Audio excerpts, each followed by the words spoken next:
Police misconduct is one of the worst challenges for American society today, and there's no accountability for that police misconduct. It builds a bridge of mistrust between law enforcement and the community. If you look forward today, Black Lives Matter, where did that movement come from? What inspired that movement?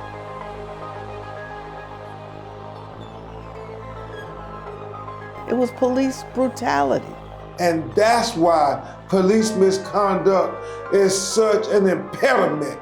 And so when we look at the civil rights movement and the liberation of people of color in this country, it has always fundamentally come up against the hard rock of police brutality. John Burris, just the word itself says premier lawyer. No other person in the Bay Area on the black side or the white side matches who this man is in the world of legal maneuverability on behalf of people who have been in one manner or another mistreated. I became interested in law really after having watched the civil rights movement unfold. And there I could see that there were people who were marching and there were all that activity, but I was most intrigued by the lawyers. Thurgood Marshall was somebody I read about a lot.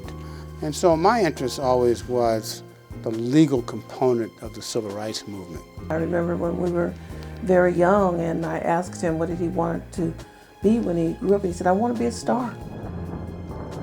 Being here brings back a lot of memories of my childhood, both positive and negative. Positive in the sense that it provided economically for our family. My father had 6 kids and to take care of, and it's a government salary. But the part that was painful to me as a little boy was hearing him talk about how he felt he was being discriminated against, he and the other black men. They never got promoted. They all had jobs where they were helpers, which essentially meant they had supervisors who were white men for the most part. And this caused him a lot of angst down through the years, and that pain was manifested in ways that he would strike out, he would be unhappy, and it affected us as children in our family.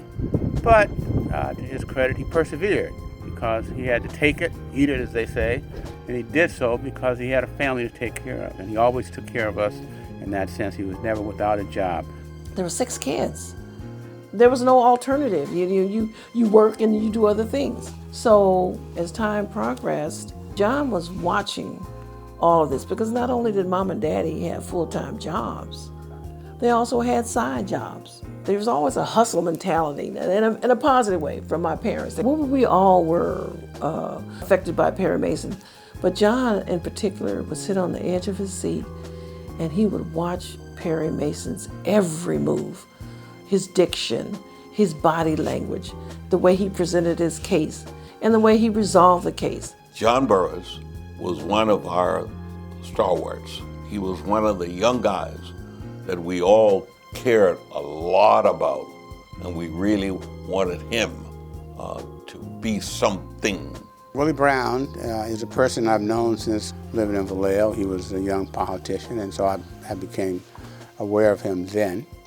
And so then when I moved to San Francisco going to college, I was considering, I think, working as an accountant initially, but ultimately law school. I had him, he wrote a letter for me for law school. And since then, all down through the years, he's always been a person who looked out for me. Yeah, I first met John when he was pledging Kappa Alpha Psi fraternity. And he was a student at Golden Gate University at the time. John had gone to Cal and entered the MBA school, business school. And that was quite an amazing thing. I think at the time there probably were only, maybe 6 or 7 Black people in the business school at Cal. As he got more and more into business studies, he realized that it didn't offer him the opportunity to work with people, and business just didn't cut it for him. And so he just made that decision. I don't want to, this is not for me. And we were all surprised. We got acquainted when he made a wise decision. That decision was to go to law school. And it was while we were law students that I recall specifically when John became a leader. One of the most significant people in my professional life and in John's was Henry Ramsey. Henry Ramsey was a professor's professor. Henry was a no-nonsense person. He believed in perfection. And if you didn't give him that, he would not sell for anything less. Henry Ramsey encouraged all of us to go into civil rights law.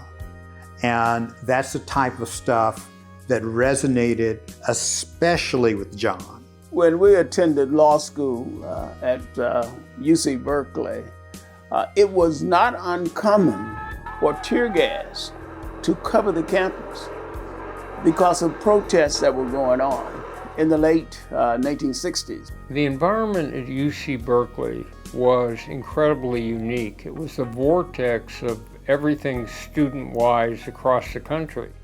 The war in Vietnam was going on, and there were nonstop protests against that and the draft and all sorts of demonstrations. It was a unique period because blacks were into the black movement. John Burris and I met when we were at what then was called Bolt Hall, Berkeley School of Law. And it was a time of black consciousness. It was a time where blacks said, you know, enough of whites helping us, we're going to do this ourselves. John stood out. He became the president of the Black Law Students Association and actually led a strike during those days. While in law school, John and I made plans of what we were going to do. I decided that I would take an internship in a law firm in San Francisco. John decided to take an internship in Chicago.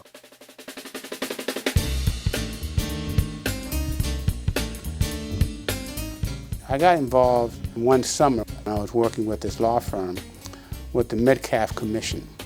Ralph Metcalf was the congressman of that era, and he was interested in having an investigation conducted to find out whether or not there was this level of brutality by Chicago PD against citizens of Chicago. So I and a number of other law students were sort of captured to work on this. And so for the summer, I worked on interviewing people who had been beaten up by Chicago PD. It was a real eye-opener. My experience before that had really been watching TV and seeing what happened in the civil rights movement. But now this was in the early 70s, and it was kind of shocking to me that that level of brutality was taking place about Chicago PD, and no one seemed to care about it. This was not an uncommon situation in Chicago. So that sort of stuck in the back of my mind as the kind of conduct that I saw going on, and I really want to do something about it. And there was a report that was issued, and that report certainly found that there was misconduct that was taking place by Chicago PD against African American citizens. But for me, it wasn't so much the report, it was the activity. And what I saw with Chicago PD raised questions in my mind about whether this happened elsewhere.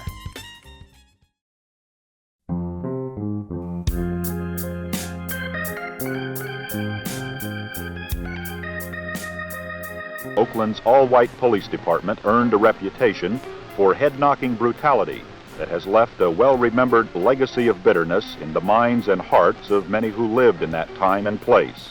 When I was growing up in West Oakland, My perception of the Oakland Police Department was of a department that was brutal.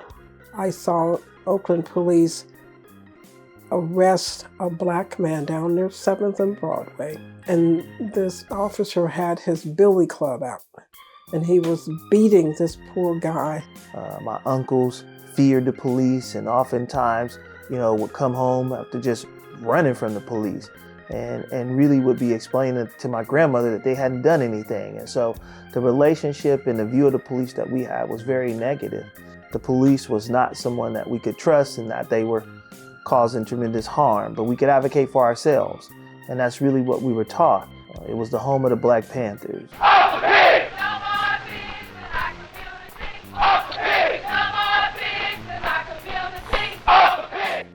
Well, we knew all the way back going to the Panthers days and what we were seeing going on in the black community and the protests and the individuals getting tired of it.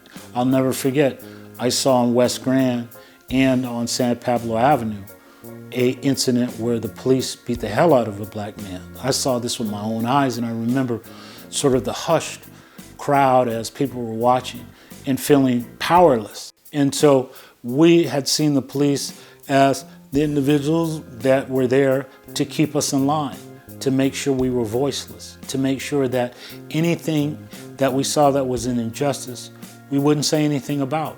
And that we always understood, as my father used to say, they were the judge, they were the jury, they the executionary. It was the police. Starting out, I didn't know what kind of lawyer I was going to be. I had thought, frankly, that criminal law was the law that you did as a civil rights lawyer. And so when I got out of school, that was certainly my desire to be a criminal defense lawyer.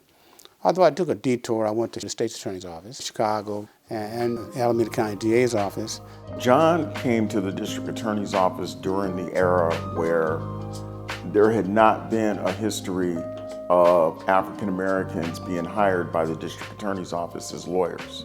And so I'm a rookie, probably think I know more than I did. And so, because that's just the way I was at those days. When I was in Chicago, whatever reason, I got cases that were high visibility cases then, rather than the State's Attorney's Office, and I understood that people were interested.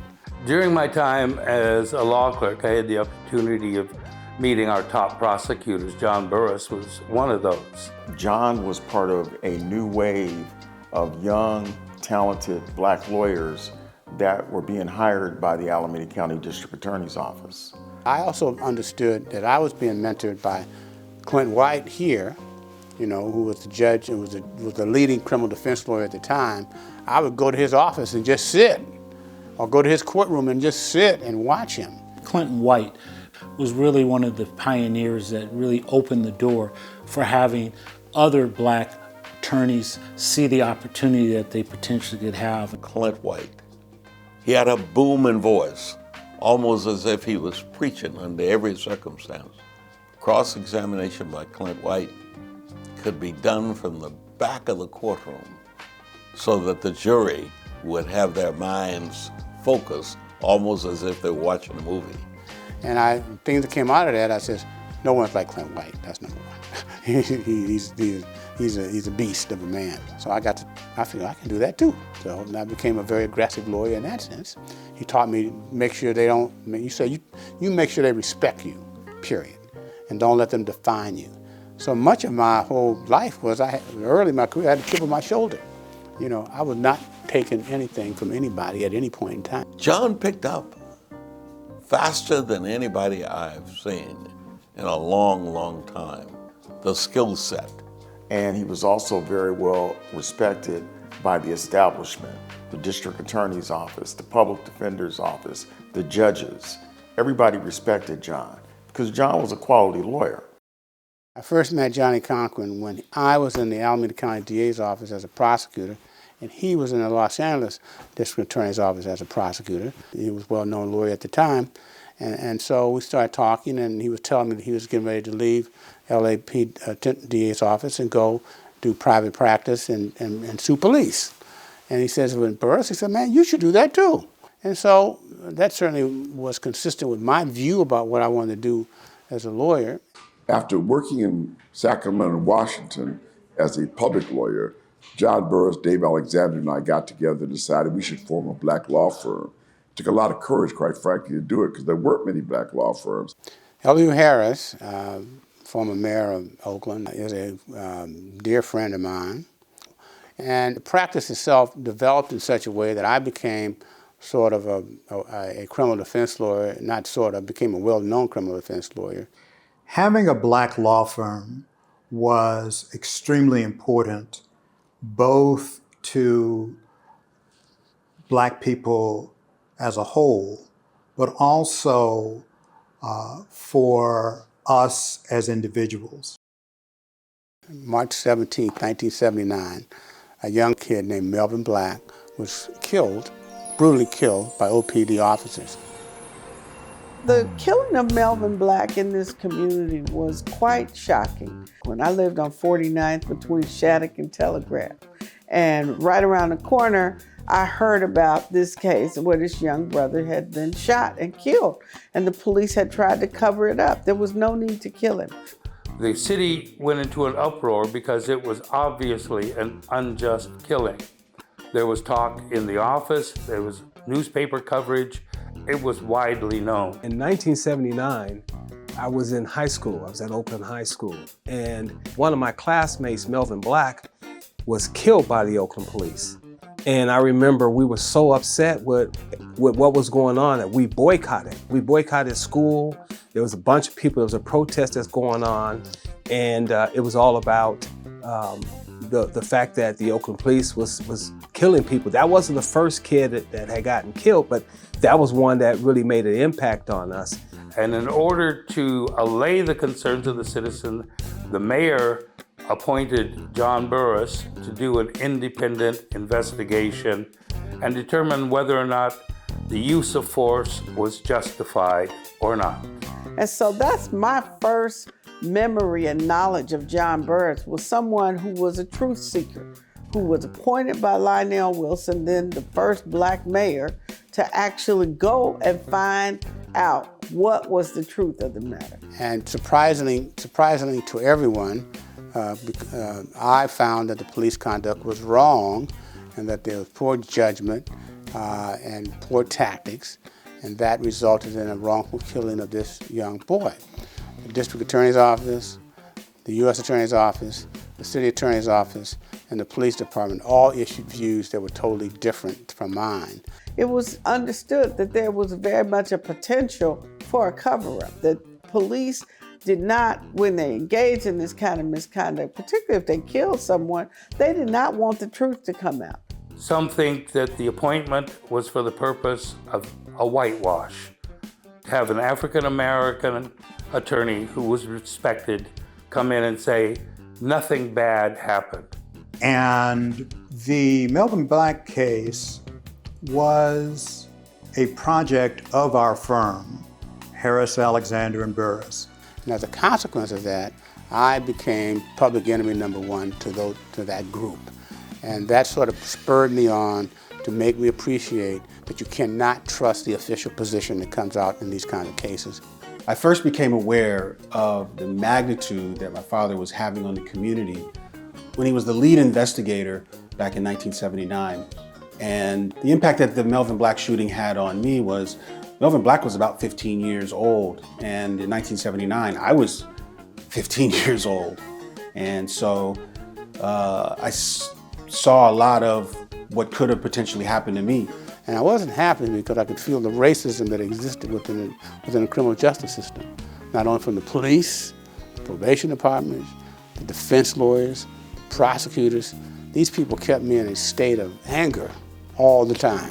So I knew that I had to leave, and in the back of my mind, I was going to start a practice where I was doing civil rights litigation.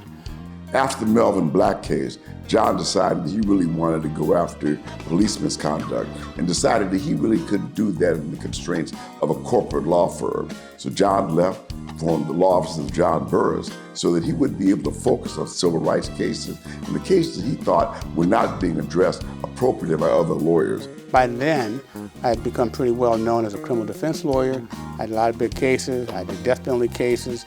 I really was sort of in the circuit at the time and becoming well known. And so when I started that, I really got involved in a lot of different kinds of law practices. I had heard about John Burris and I had met him, and I knew I wanted to be a civil rights lawyer. So when I came out of law school and I was waiting for my bar results, I contacted John and asked if I could start working for him. John was developing a reputation as a fierce advocate, as someone who was adamant that justice had to be given. I saw him as a great lawyer, as someone that I appreciated his mentorship and his friendship, but he was a friend to me. I met John in the early 80s, and consequently I've been able to watch him and become involved to some degree in numerous cases over time. George Woods is clearly one of John's best friends. He is also a forensic psychiatrist, and George was a good match for John in terms of the way they bounce ideas off of each other. I think he was essential because George is so accurate and became so well known for his forensic assessments. And so John Burris called me about a case that he was working on, a young man that had gotten in trouble.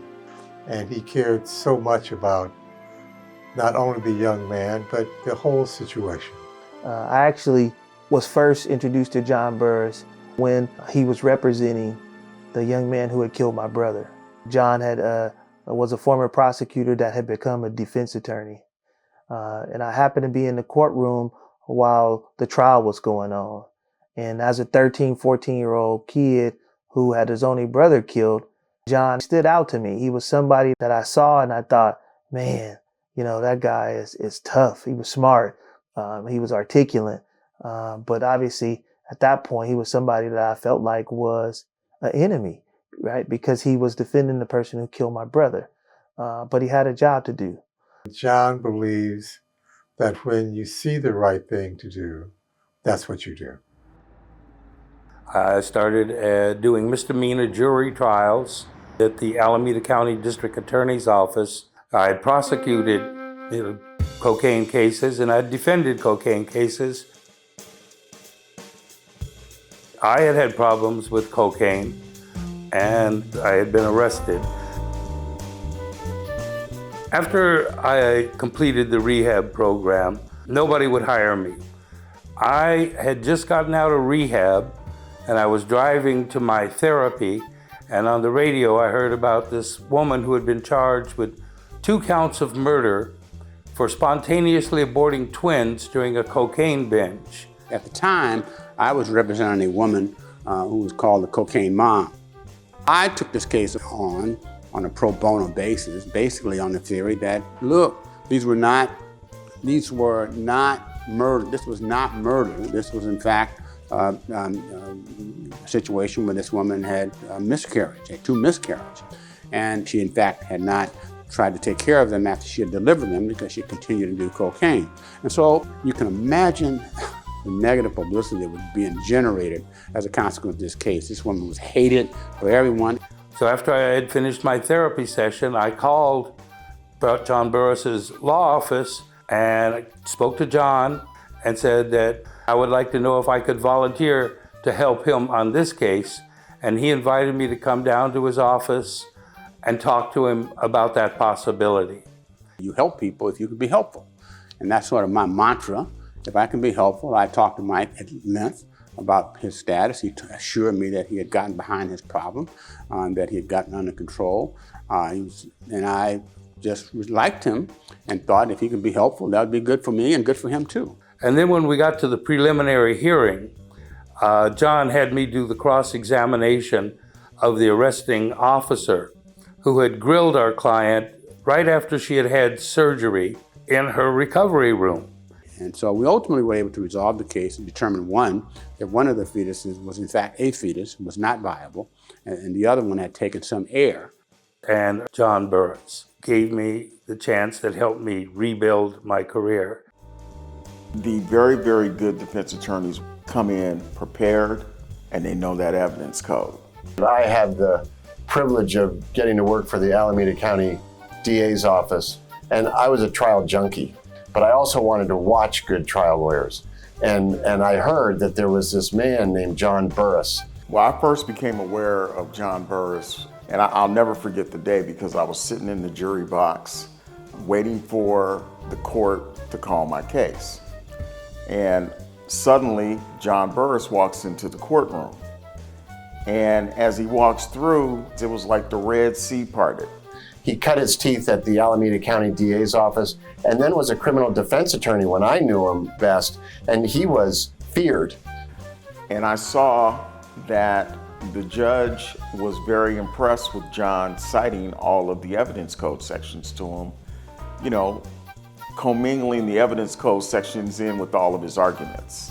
There's certain people that have charisma in the courtroom.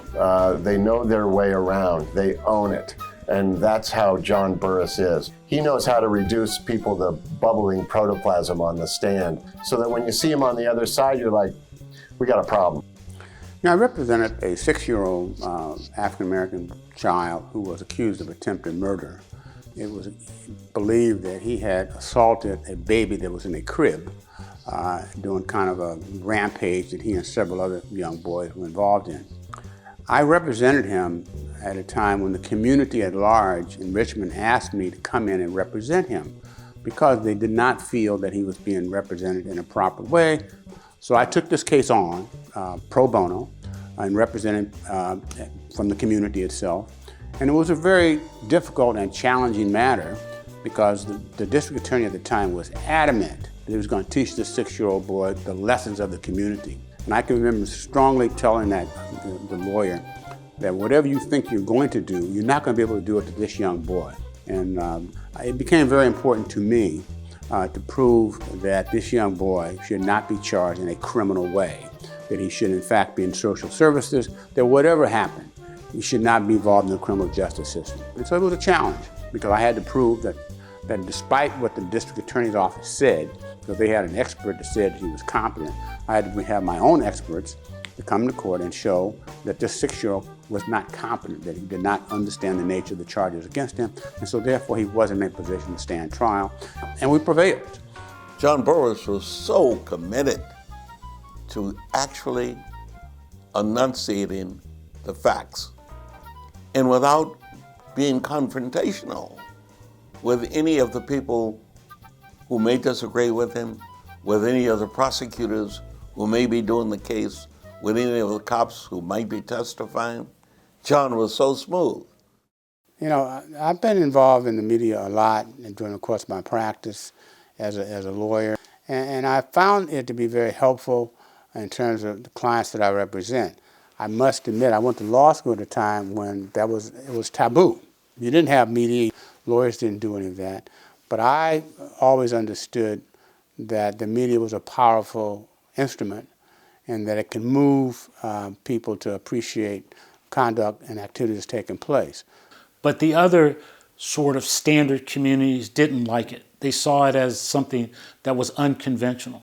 Many in the legal profession believed that it was inappropriate and not smart or wise, and it demeaned the profession by engaging in communications and conversations which were outside the typical legal circles. And as such, many looked at it with disdain. And so I saw it as an opportunity through the media for people to become aware of the kind of cases and the work that I was involved in. And it's also important in terms of the clients that I represent, because many of the clients that I represent, all of them, cannot speak for themselves.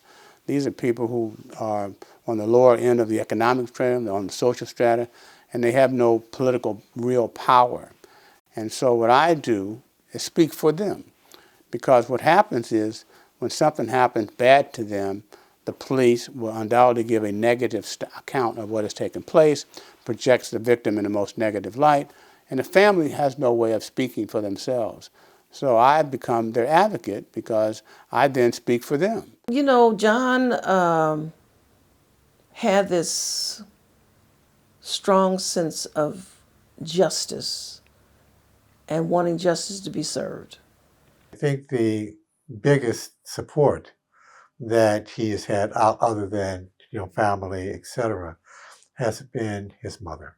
My mom walked John through every case that he had, and he ran the cases by her, because she was a psychiatric technician. My mom was an advocate for John in terms of whatever it is that he was involved in. I can't explain to you how proud I was of John. There were times when I was a little bit concerned because he took on some very serious cases where he really could have gotten hurt or killed, but John had a sense of courage about him. I was a pretty well-established police litigation lawyer. I had done a number of cases and sort of was the leading person in this area because it had not been developed much before. I met John Burris over in Alameda County, and I was active in civil rights the movement in those days, and so was he, along with a lot of other people. So I really got to know him when he was trying the Rodney King case.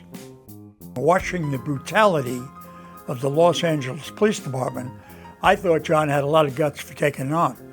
And so when those officers were acquitted, we were all just stunned. That traumatized the entire country. And as black lawyers, we were in a position to address it.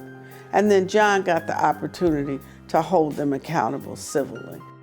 Our fight at the time when representing Rodney King was to overcome this huge negativism that surrounded him because their view was he got what he deserved. The police wouldn't have done that to them but for his own conduct. So that was the attitude and the mindset. White officers had basically been getting away with this for years, and the white community had no idea. The black community did, because we knew in Oakland, it was clear, in San Francisco, obviously in Chicago, New York, and Philadelphia, these were common occurrences that were happening. So Rodney King really presented the first time that there was a video camera that really showed the brutality of a police officer.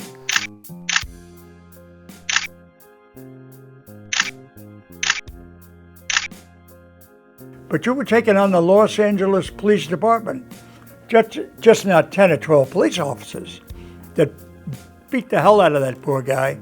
He took on the whole police department, the whole regiment, if you will, the whole hierarchy of police. He had the guts of a tiger, and that's what I loved about him. Nobody shouted him down. Nobody mentally put him down. He walked into that courtroom. He was not a loudspeaker, but boy, when he walked into that courtroom, you listened to him and you knew what he was doing. Our fight at the time when representing Rodney King was to overcome this huge negativism that surrounded him and that had great depths. And so we kept fighting through it, and ultimately we were able to get a very good verdict for him. And that was, in many ways, like the first major case that the public was willing to acknowledge that there was some police brutality that took place. And that only happened because of the video camera. I had the experience after that. He brought me in to work on the attorney's fees motion, which is one of the things that I specialized in as a civil rights lawyer. And so I then, got to work on the Rodney King case, which was a great experience. I had been doing police cases, and shortly thereafter, Tupac came along. Tupac was beaten up by OPD officers, by two officers whom I had been suing on a regular basis and who were outrageous people. And frankly, when Tupac's case came along, I was more interested in them than I was Tupac. And so Tupac's case allowed me to sue these officers. And ultimately, they both left the force, which was important because my view on all this always is never just to do the individual case itself, is to make that case bigger and more significant than the four corners of the case. So in that particular case, I was trying to get rid of these officers, and Tupac allowed me to do that. He was taking the darkness out and bringing light to the problems. He brought awareness by using what is called free media to enhance his talents. Now, all that was further developed after the Rodney King trial, and maybe during the Rodney King case, because that case was such a high visibility case that every day you're in the media, and you're trying a case in front of the media, everybody writes about it, talks about it, and so you become well known in that sense. And then shortly thereafter that, of course, then O.J. Simpson happened. And so then I became a media person there because I became one of these talking heads, and I was on the media every day, 2 or 3 times a day. Well, that, one, gives you a lot of experience in dealing with the media, but it also gives you some credibility too. At the time John Burris did the Rodney King matter, there was no such thing as a legal television analyst. And so we were part of that initial group of talking heads, if you will, and individual lawyers who were giving opinions about what we saw in court that day.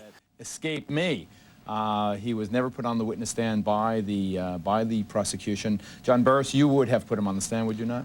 Yeah, I would have put him on. I thought it was an error in judgment in them not putting him on. I understand that they probably had a switch in strategy as the trial progressed and therefore made the decision not to do it, even though they promised earlier to do so. It was a bad decision on their part. And it was kind of interesting because I was in a position, having been both a prosecutor first and a defense lawyer later, to really appreciate both sides of the case. Not only did he walk through that process and walked us with him through that process, he actually carried us into the courtroom. I first met John in 1994. The O.J. Simpson trial was receiving national attention, and John and I were regular guests with Geraldo Rivera on CNBC. Rivera devoted every night to the O.J. Simpson case, and probably once or twice a week, John and I together were guests on the program. And so Irvin was a prosecutor, and I was a defense lawyer, so we were often on the same shows where he would give a prosecutor's point of view, I'd give a defense point of view. And we actually developed a friendship over the year and a half or so that took place. John Burris sort of crept onto my radar slowly. I knew he had a reputation working in Los Angeles with Johnny Cochran, and he had represented Tupac Shakur as well. So he was known. In TV, we call it coming through the glass. And he was one of the first legal analysts that came through the glass in a way that made sense to the average viewer. And that is critical because there's a lot of legal analysts out there, but they're sitting and parsing through the small things. As a consequence of being involved in this, then I've become now a resource for the media on issues, whether it's police issues or employment issues or contemporary issues that have some civil rights issues. I've become a resource.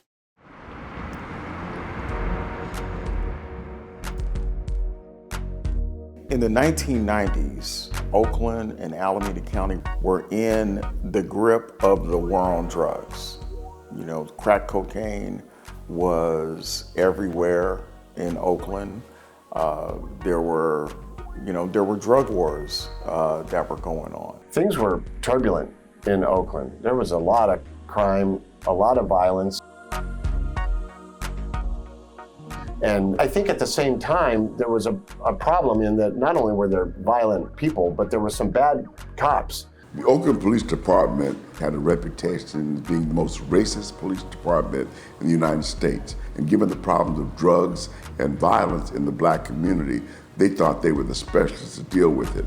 So as a result of the Rodney King case, in my opinion, John became a person to watch, a leader.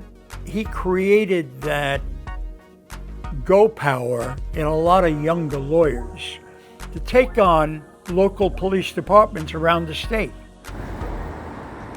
Around 1999, 2000, as I was attending UC Berkeley, our community was under siege. If you were driving around in West Oakland, you knew that it was a high likelihood that you were going to get stopped and harassed. And my friends and I knew that, people walking down the street knew that, and so you're always kind of like on guard when you saw the police. Growing up in Oakland, you never truly trusted the police. You always was afraid that their motives was, you're black and we're not going to treat you with any respect. And they were always intimidating, and they were always violating your rights. Get on the ground, whatever. You could just be coming from playing basketball. This is still in the midst of the war on drugs. And so these are cops that have been set out into the community to make enforcement stops, to get bad guys and bad people off the streets. The problem was they had no discretion. And so this is what was going on in my community, and I saw it firsthand. Well, the Oakland Riders case is a case where at least 4, but more, officers were engaged in this consistent pattern, trying to force confessions and causing people to go to jail for crimes they didn't commit. Now, this was a function, in many ways, of sort of an unwritten, unspoken policy that existed within the department itself. When I joined the Oakland Police Department in the late 1990s, I immediately began to work in patrol. I was working the night shift. I was interacting with people that were from the community, and I had a connection. But I oftentimes heard stories about the things that was happening in the streets that I didn't know about. And soon I learned about the Riders. And that really happened when the investigation broke out. And these were individuals that I had actually sat in a room with. The 4 officers are accused of conspiracy, kidnapping, assault, making false police reports, and planting evidence. They worked the midnight shift in West Oakland and got nicknamed the Riders. Now that the district attorney's office has looked at least 50 cases. We also know that there may be, and we know this from conversation we've had in various departments, that there may be as many as 300 people that will be looked at and examined for purposes of having their cases thrown out. The Riders case was interesting in that we first became aware of the Riders case because the police chief reported it to us. The Riders case was not a case that was initially investigated by the district attorney's office. It was a case that was brought to us by their own department. And that was when we first became aware of a major police corruption case. There's more trouble tonight, legal trouble, for the Oakland police officers who were known as the Riders. The district attorney lowers the boom on 4 Oakland police officers accused of assault and kidnapping. The case of alleged corruption in the Oakland Police Department has exploded. Based on what I've learned and I've been told by my investigators, it appears to be isolated. But we're continuing our probe, just as the DA's office is, to go back to see what other cases these officers have been involved in. It was started when Jerry Brown was mayor of Oakland, but it didn't go reported, and the police were abusing their authority. Some say directly, some say indirectly, on orders from then Mayor Jerry Brown to clean up West Oakland. 4 officers have been caught. It doesn't mean that there are other officers who are on the department who are not engaged in the conduct, because they clearly are. They were planting drugs on people. They were falsely arresting them. They were breaking in and kidnapping them. These were the charges against them. They were taken off the streets after a rookie cop turned them in. In the indictment, the rookie was told not to be a snitch and that he should disregard the training learned in the police academy and arrest suspects on contact without lawful reason.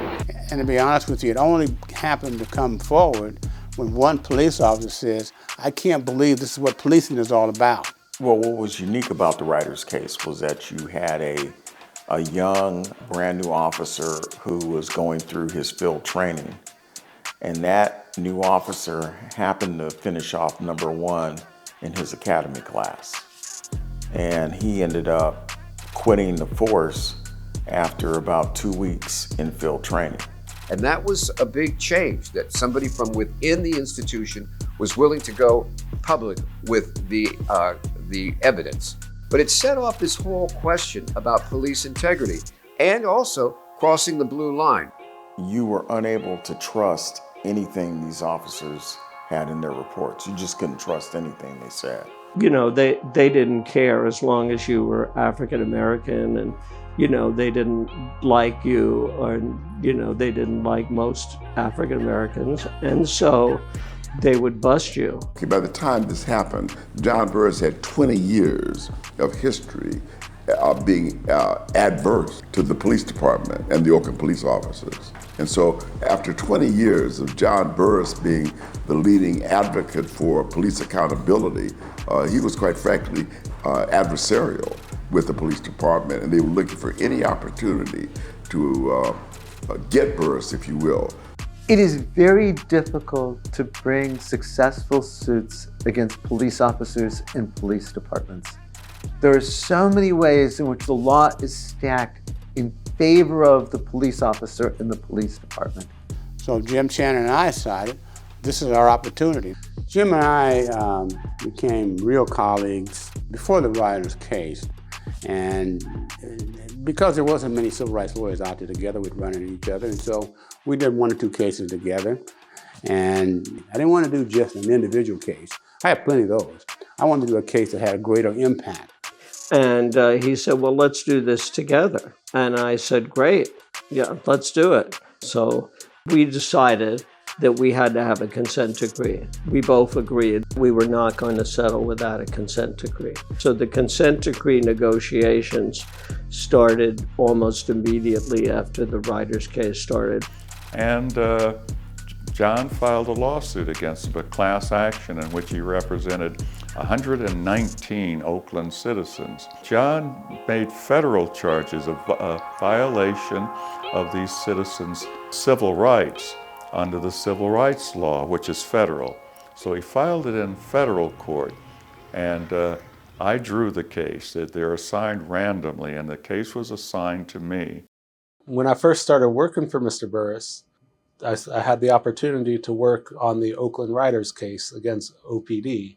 So my job at that time was to help keep track of the 119 plaintiffs that we had in that case, and go out into the community, find them, get information from them to flesh out kind of what had happened to them as a result of their abuse by OPD. I mean, I remember a time when I was a young officer in the department after the Riders, civil lawsuit was filed, where there was officers that was saying, John Burris, felt like John Burris was the evil person. And I would hear the screams from officers about, man, I just got fucking served by John Burris and them. I'm getting sued by Burris and them. When I took on the Riders case, it was my clear goal at the time to take complete control of this department and to revamp it totally. Change the culture, stop racial profiling, stop discriminatory policing, stop the beatings, stop the shootings. I mean, all this was my goal. And John settled for almost $11 million. This was a settlement. It's important to realize that the city sat down with John and they said, here's what you've charged us with. And they agreed to it. It wasn't like there was a fight and we didn't do it. They said, we're going to correct those things. And they estimated that they would do it in 5 years. Delton Henderson went out of his way to be fair. I mean, he was a judge, and he himself had been a victim of racial prejudice when he worked for the Department of Justice. So a federal consent decree is a negotiated settlement agreement, also referred to as an NSA. What that is an agreement between the municipality, the city, and the plaintiffs in the case. It might be the federal government. Sometimes it might just be the group of people who we represent who have been directly victimized by the police. And we got an agreement that set forth and gave us the opportunity to rewrite all the policies in the department and to require training on all the policies and to hold people accountable. He was helping to get rid of people that shouldn't be a part of policing at all. And so really, I thought he had a role because it was clear that there were things happening in our community by some officers that shouldn't have happened.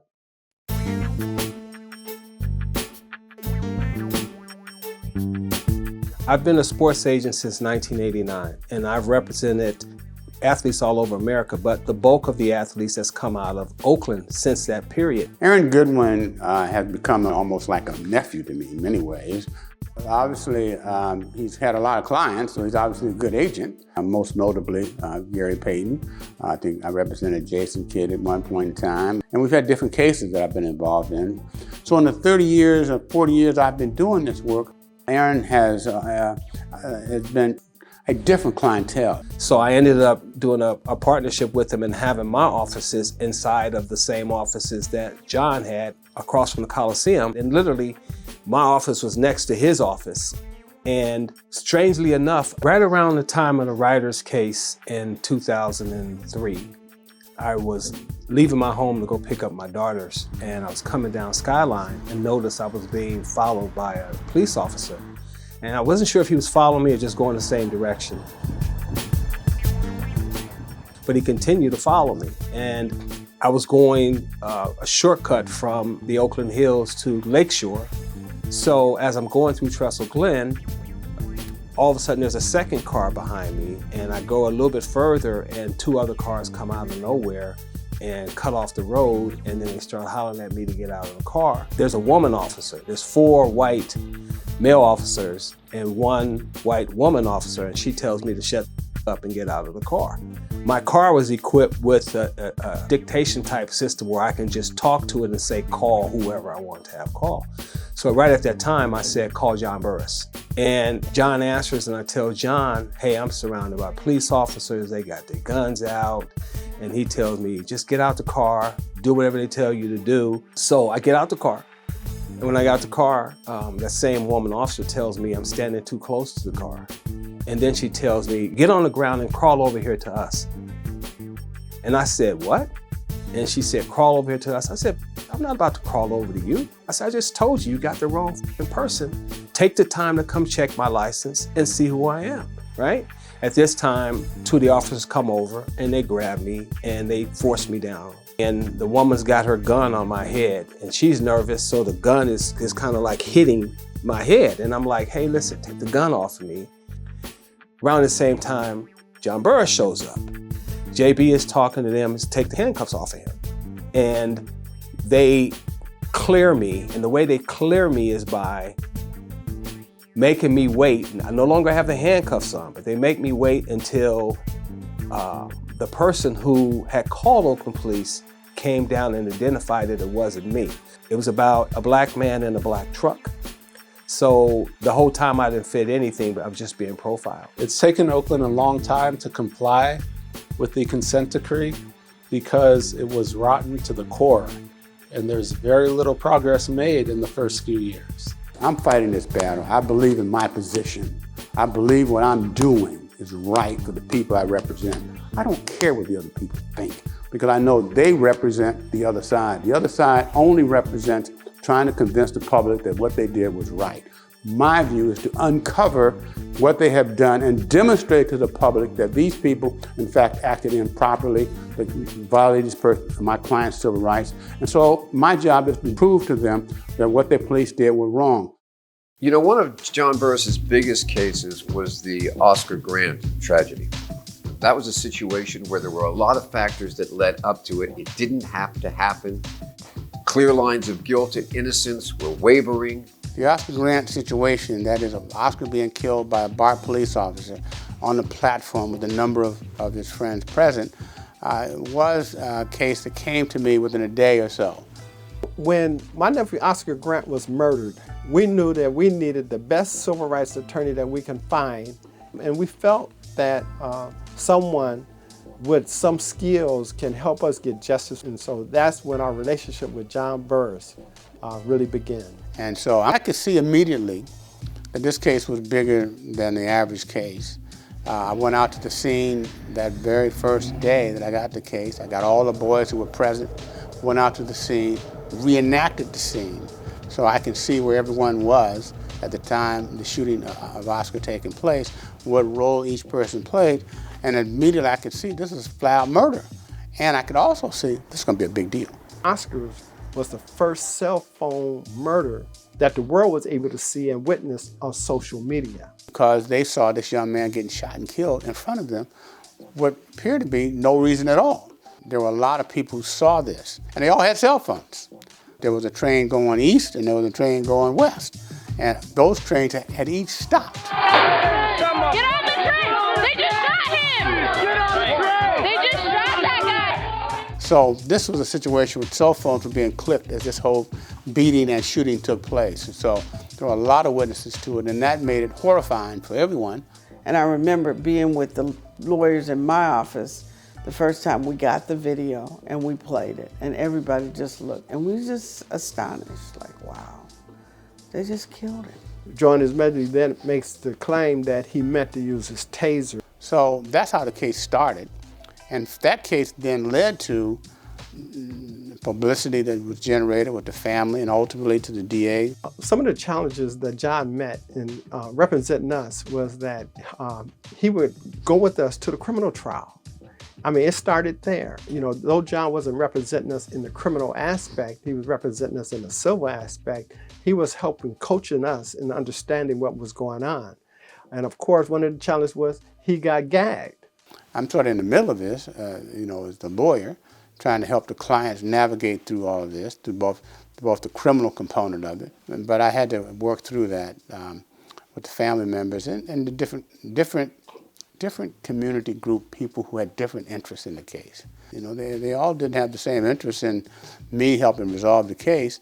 Some wanted to promote this as, you know, the communist thing. Some wanted to promote it as Black Lives this, and others wanted to promote it as, you know, the world's coming to an end kind of thing. And others wanted this is the most massive police misconduct in the world.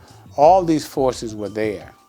I thought it was pretty impressive is how he managed to weave himself through that and the case through that, never taking the eye off his two goals. One was to seek changes from the policing, and two, and this is very important, to make sure that it was Oscar Grant's daughter who got the benefit of any sort of settlement. Social justice is a large part of what John does, but not only is it a part of what he does, but it is what he has taught. So what I know and what I've learned about John Burris is through the study of policing and living in the Bay Area and hearing this name come up again and again whenever one is trying to hold the police accountable for bad behavior. John hasn't won all his cases. There have been times when John has struggled with either losing a case that he felt as though he should have won, or found himself in a very difficult situation and how to work himself out. I've been teaching courses on the criminal justice system and policing for 20 years now. I've studied policing from both sides of the dividing line, right? So from the side of the folks who are most impacted by policing and the side of the people doing the policing. And I've also studied video recordings of police encounters for a long time. So I feel like I have a good sense of what's happening, both in these encounters and historically. And if you think about policing as a mechanism for distributing force, basically, right, that's sanctioned by the state across populations and across space, that means all over the country, there are people who are living in places who are getting a fundamentally different type of policing. In our profession, John would be described as a type A personality. John is wherever you want him to be, and often where you might not want him to be. And the part that most people don't see is that John is an emotional person. When I first started out, I was fighting battles by myself. There weren't other people doing this type of work. People did not believe in the work that I was doing. And so it took a long time. These young lawyers that are here now, that they're working for me, I've been at it for 20, 25, 30 years before they got here. Now, since Rodney King, when you had the video camera, things started to change a little bit. John Burris, through his work as a lawyer, has made a tremendous difference with regard to advancing civil rights, getting recovery for victims of abuses. But one of the things that's also important is John Burris has played a key role in mentoring and training so many who are the civil rights lawyers of today. I first became aware of John Burris when he represented the family of Oscar Grant. And he was a trailblazer because for somebody like me at the time who was still in law school, you saw adequate, zealous representation of Black people, the Black community, the Black culture. Being a civil rights lawyer is a challenge in terms of the work itself, because you're essentially challenging the police. So in the 30 years or 40 years I've been doing this work, I've seen this whole progression. When I first started, jurors did not believe that police did anything wrong. I had to overcome that over a period of time. And so in the cases I've been involved in, some of which I've talked about before, the Rodney King case, even though Rodney King was the one that was beaten, the jurors' view and the public's view was he was the bad person. I grew up in San Francisco, I grew up in public housing, and there was unfortunately a lot of tension with the police department, and we witnessed police brutality. There was no cell phone video footage and other tools that exist now. There was only the hope and the prayer that someone like a John Burris would be around to help us combat it. Many of our civil rights attorneys are fighting the battle that needs to be fought within the constraints of the law. Now, folks will say, well, the law doesn't serve us, and to some measure, that is true, and yet the law exists. There's a great deal of systemic racism in our civil and criminal justice systems. If you're representing a civil defendant, you get paid. Often if you represent a plaintiff's rights case, you get paid only if you win. It's a much harder practice. And so when I think about the work that he's doing, I think about it again in that context of, in a world where it is extremely difficult, right, to hold the police accountable for bad behavior, because all the protections, the balance of protections is on the side of the police. Being a civil rights attorney, you have to be all in. And what I mean by that is you don't have the luxury of someone financing you. You don't have the luxury of having all the information up front like the police do. As a plaintiff side civil rights attorney, you have none of that. And instead, you have to go to the scene, knock on strangers' doors, and try to convince people that it's okay to tell us what happened. Then you have to get on the media and deal with reporters who are friendly to police, who heard the story that the police narrative first. So you have to counter that. Many times, the people administering public safety do not come through the process as it relates to public safety. Our recruitment process should not be limited to ex-military. And when that happens, we don't have to misinterpret conduct of people that leads to the opportunity for John Burris to sue you. Many of us today know about Attorney Crump. Benjamin Crump is wise enough to realize that he brings publicity to his case through the idea of making sure that the community is aware of it. And John started that whole perception way back in 2012. That's our relationship developed from Oscar Grant. Uncle Bobby is Oscar Grant's uncle. I was the lawyer for the family. And so during the course of that, Uncle Bobby developed this foundation whereby he became sort of the spokesperson for all the people that had been killed by the police. And so we would call John up and ask him to come to speak at one of our conferences that we're having. We might have 150 to 200 families at the conference. John would come and present, at the conference.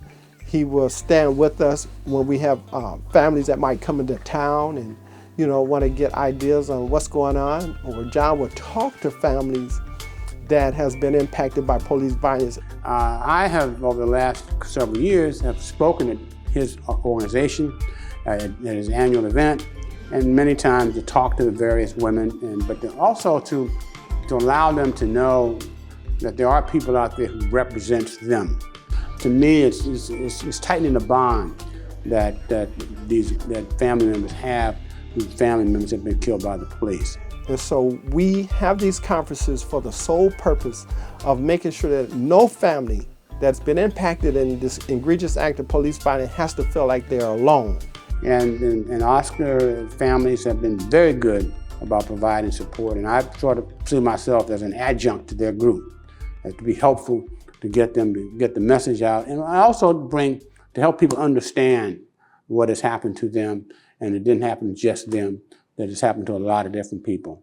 The mentoring program that I started 14 years ago, my objective always has been to bring together young teenage boys from the inner city who are in public schools, who may not have an intact family, and bring them together with men, some of whom have had a similar background.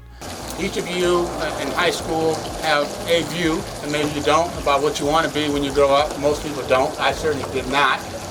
But I did start thinking about it, and I want you all to start thinking about it as well.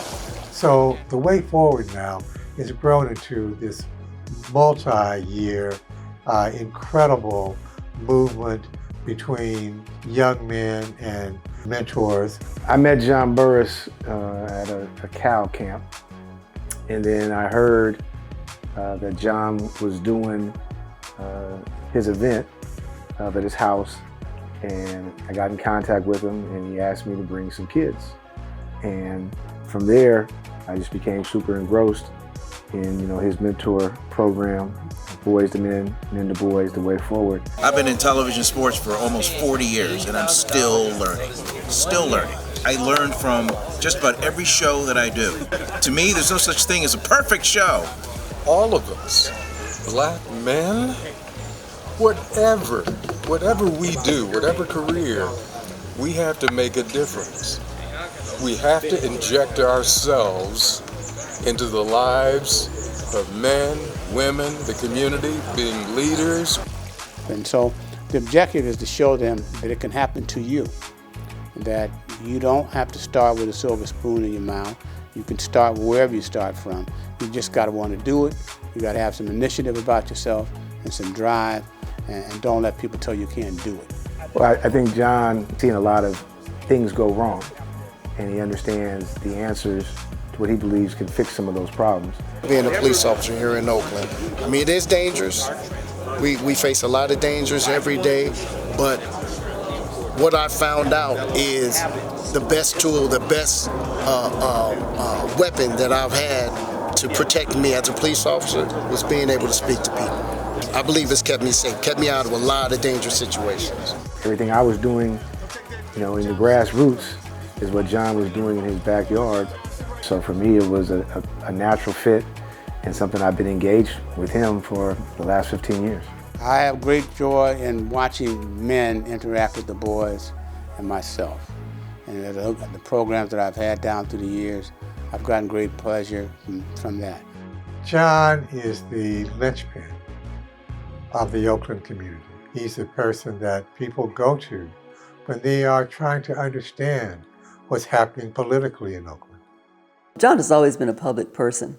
And so when I started dating him, I knew that came with the territory. The public loves him, and they want to see him, and they take pride in him. He always says yes. He's always open to the community. And it is easy for him to relate to anybody. Anybody who asks him to do anything in terms of helping the community, I can think of very few times that he would say no. And so actually, as we go to any number, in any months, in 1 month, we might go to 10 different affairs. And so it's really gratifying to be able to support him.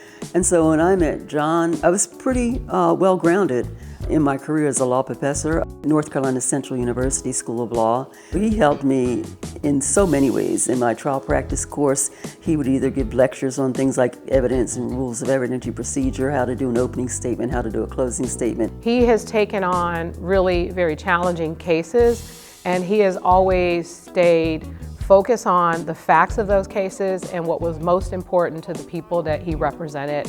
And he also was very good at explaining to the public as to why he was moving forward with a particular case. In order to make up confessions if there was no tape recorder. So he undoubtedly is a person whose case has to be looked at. Now, when we did the Riders case, we had to go back and look at over 100 convictions that had taken place by those officers to have them to set aside, because they were all bogus and fake. And we'll have to find out how many officers we have, how many cases we have here, maybe like his, where these officers that we know engaged in misconduct and used their position of authority to cause people to be arrested and jailed for no legitimate reason.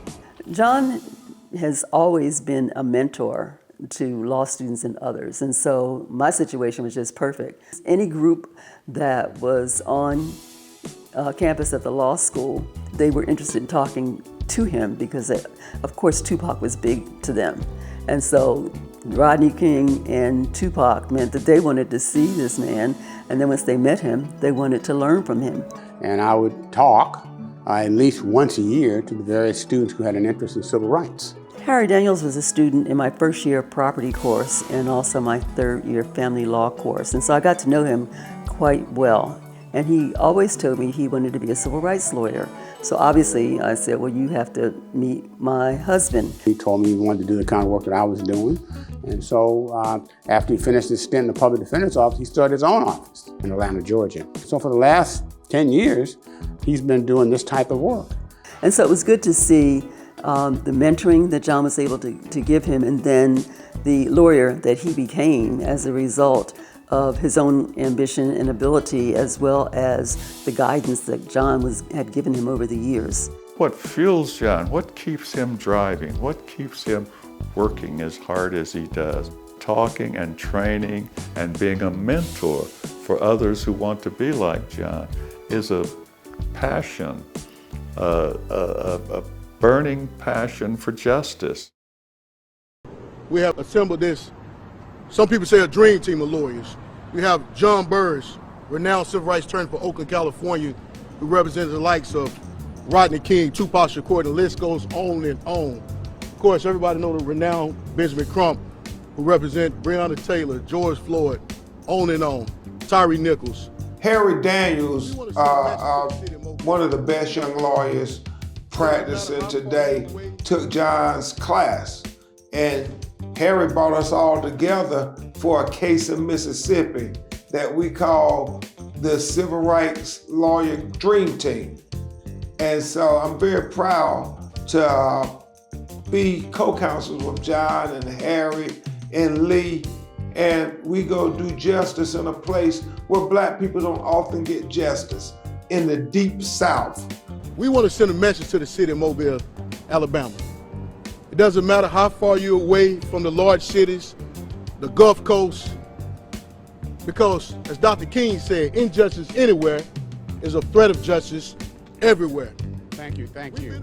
It matters when you can bring, the pioneers and the present day civil rights warriors together to go do battle for our people. The conduct of the police that created this confrontation, the manner in which they were trying to force their will when they lawfully didn't have a right to do that, and then by creating this confrontation, then they used force, a taser, that ultimately killed him. And all I can think about is the number of volts that this kid received and this young man received in his body when he should not have received any. Some of the high-profile black attorneys in this country, all was on that site. We was there as a family in support of John. Benjamin Crump was there, along with us as a family, standing with them. These national civil rights lawyers to shine the light of the nation's attention on Birmingham, Alabama, because Jawan Dallas' life matters. The fact that you can be a person who's committed no crime, but yet sentenced to death, we believe because he fit a certain description of what police think are criminals. I think there are some young law students out there watching us, just like we watched John when he was, blazing trails and getting justice where there was an impediment, obstacles, hurdles to get justice. He handles every case of importance that I know of in the Bay Area and around the country. I think you could call John the Godfather of police litigation. So for 30 years or so, I've been teaching lawyers about police brutality. And I've hired lawyers, and some have been with me for a number of years. It is my mission, as I tell everyone, to teach as many lawyers as I can about civil rights issues. And I'm also running my own relay. And when I finish this relay, I need for you to be running stride for stride with me. So when I pass you the baton, you're not stopping.